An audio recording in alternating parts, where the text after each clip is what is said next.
tamamı belgili adamlara bir savgat, tamamı hemmeğemme qayga batıp görellere bir ulu savgat ba musulmanlığı. Tamamı işi oňman, işi ravaş tapman, öýüdi bilmän, bergiden çykyp bilmän, algy dönmän ýörene hemmemize bir ulukon bir boşluk, ulukon bir savgat Peygambercan aleyhissalatu vesselam'ın öwretýän dualaryndan.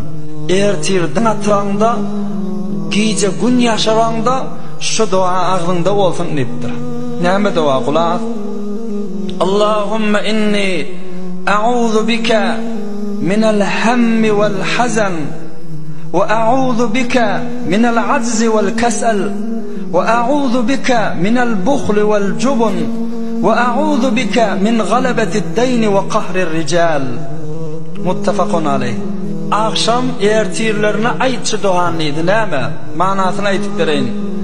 Şu duan manası: ey bar Hudaya, men sana sığan yarın her bir kaygı gamdan.